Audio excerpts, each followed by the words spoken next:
Shalom, shalom to everyone watching. This is Rabbi Moshe Tero, Ways of Israel. Just want to say a couple of things this morning as we begin this Tuesday morning celebrating Purim. Had a wonderful reading. Went to local synagogue here, and the rabbi was wonderfully reading the text of Purim. Many of you probably have seen it already. It went live also on social media. And just want to thank Rabbi Lipa Benyenson there at Chabad of Pompano Beach, which is not that far away from here. So thank you very much. It was great reading. And there's more activities throughout the community. So make sure you plug in to your local community for the different events and occasion taking place. This morning we're going to continue our study of Sefer Ikkarim. And we're now in chapter 5 of book 2, 4 books in particular. And so we're still on book number 2 of the Sefer Ikkarim, the foundations of Judaism, according to Rabbi Albo. But he's bringing it more towards a philosophical contemplation, responding to a lot of the Christians of his time in his presentation. So let's go and jump right into it. Chapter 5, he says that there are other philosophical proofs of the existence of God that's mentioned by Maimonides in the beginning of the second part of the guide, which I will mention briefly just to call the attention of the reader to those which are valid and those which are not. First proof of Maimonides, he says, is based upon the existence of the continuous and eternal motion that is assumed by the philosopher. But this is not admitted by any of those who profess a divine law and believe in creation, nor can our senses testify to such a doctrine. We did not therefore trouble to mention that proof. But the second proof given by Maimonides is very weak, he says. Interesting. It's a very weak argument, because it's based on the premise cited in the name of Aristotle, which is not proven to be true. That's usually the case with anything citing out of the realm of philosophy. The proposition is that if of a thing composed of two elements, one element is found to exist also by itself apart from the composite thing, then it follows that the other element must be found to exist by itself apart from the compound. For if their nature compelled them to exist in a combination only like the matter and the natural form, neither could exist and without the other. The fact, therefore, that one element does not exist by itself shows that there is no such necessity, and therefore the other two must exist by itself. An example of this is sakan jabin, a drink composed of vinegar and honey. Since honey is found by itself, it also follows necessarily that the vinegar also is found by itself. Then the argument proceeds as follows. We find things composed of a mover and a moved, that is, both move others and are themselves moved by others, while they move the others. We also find a thing which is moved but also does not move another, and thus the last moved thing. It follows therefore that there must be a thing that moves another, but it is not moved by another. This is the first mover. Proof is based upon the proposition above mentioned, which Maimonides cites in the name of Aristotle, but it's not true, for it does not follow that because one of the two elements of a composite thing exists alone, the other must exist alone also, and thus man is composed of animal and rational, or rational. An animal also exists by itself without rational, but the rational does not exist by itself without animal, unless we say that the angel is rational alone. Actually, intelligence without being body, nutritive, and sentiments, which is a definition of the animal. To be sure, it is possible to object to this example by saying that animal does not exist alone, but it's a combination with some specific form, thus denying animal, braying animal and roaring animal, but animal in the abstract does not exist by itself. And therefore it does not necessarily that the rationale should exist by itself without any other form. But this is not the case in mover and moved. Still, inasmuch as the opponent may dispute the proposition in a way by citing animal or plant, which is composed of the body and the soul, and yet the body exists alone, whereas an animality or vegetative force does not exist alone, Maimonides did not rely on this proof and cited a third philosophical proof, which is very strong and it cannot be disputed, as Maimonides says. The argument is as follows. Existence must belong to one of the three classes. Number one, they are all without origination and destruction. Two, they are the subjects to origination and destruction. Three, some of the subjects to origination and destruction, and some are not.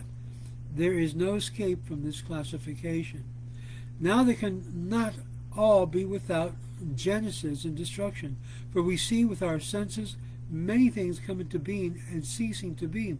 They cannot all be subjects to generation and destruction, because if all existing things were subject to generation and destruction, all existing things would be possible existence, and they would all have been destroyed, and there would be no cause to compel their existence in preference to their non-existence.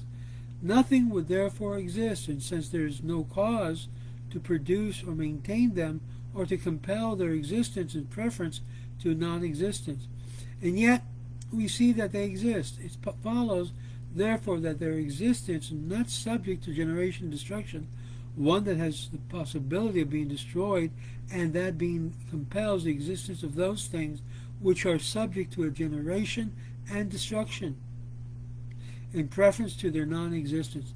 And this being is also necessarily existent, not a possible existence, for this being determined to exist either by the virtue of itself or by the virtue of its cause.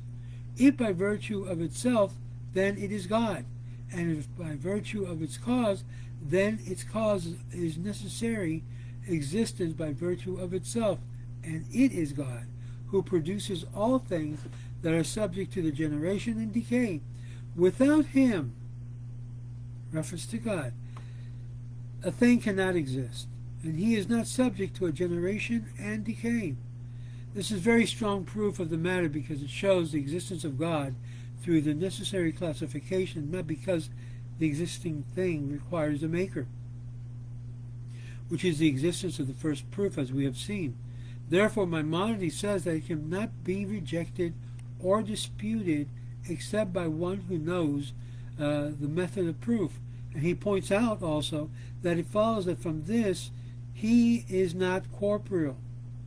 For we have made clear that God is a necessary existence by virtue of himself, and such a being is incorporeal. This has no body, no form. For all body is composed of two things, and the composition is the cause of its existence. Hence, cannot be necessary existence through itself, because its existence is dependent upon the existence of its parts, and they are their composition. So it's therefore clear that he is not a body, referring to God, nor a force residing in a body. It is easily proved also that he is one, for it is impossible that there should be two necessary existence of equally without any composition. For there must be necessary be in each one of them the elements of necessary existence, and another element which is differentiated by the other. The necessary existence and another element by which it is differentiated from the other. The necessary existence would therefore be composed of two elements, but we have seen that the necessary existence cannot have any composition in it all. It's also clear that he is not subject to time, for everything that is subject to time is subject to change. And everything that is subject to change has a cause that makes it change. but the necessary existence through itself has no cause which makes it change, nor can he be the cause and the subject of the change at the same time, for then he would consist of two elements, the elements which causes the change and the elements which undergoes the change, and he would be a composite. This whole argument of Albo is directing itself to the concept of Trinity and the idea of a multiple being within a human being form. So this is what he's attacking primarily through this argument. It is also clear that he is free from defects. As God's perfect, there is no error or problem with him. He's completely free from these defects. And thus we see the argument being placed by Albo here in a very rational way.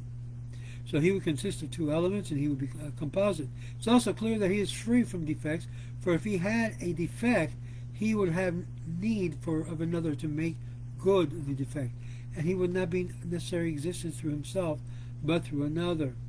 And thus, though this proof is valid and reliable, we have seen nevertheless Maimonides cites a fourth proof, which is the first one that we mentioned in the preceding chapter, because it agrees with the statement of the Torah in the account of the creation.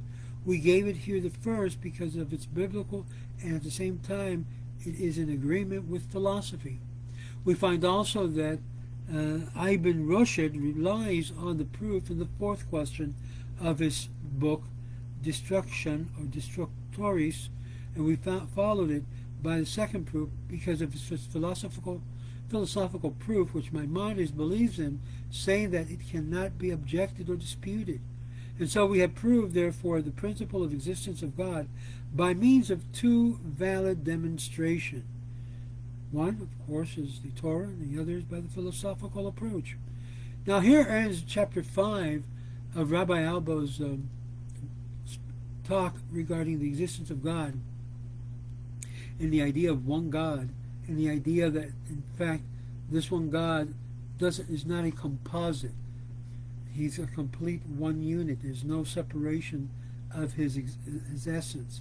So we're going to take a look at chapter 6 in our next video, where everyone professing a religion who believes in the principle of the existence of God, as we have just proved, must believe that there is in this world a being, a necessary existent, through himself having no cause, nor any one similar to him. He is unique, different, and he cannot be described in human forms, though we will find that a lot of anthropomorphic expressions are utilized to try to comprehend this one God. He is the cause of all existing things, and whose continuity of existence is dependent upon him. But his existence is not dependent upon them or upon anyone else. This is God. And this is what we'll be taking a look at in chapter 6 a little bit further, under this title of Rabbi Joseph Albo, the author of Sefer Ikkarim. So please continue to join and follow us as we continue pushing forward through Sefer Ikkarim, which is the fundamentals of Judaism according to Rabbi Albo. I appreciate you joining us and being part of our morning shiurim. And please share this video. And also, like I always like to say, help support the ways of Israel and the teachings that we're putting present to you, to be able to remove all the doubts, to be able to make your faith in one God solid and not shakable. Shalom, shalom. Have a wonderful Purim, Sameach Purim to every one of you. And remember, belief in one God is essential to the faith of Judaism.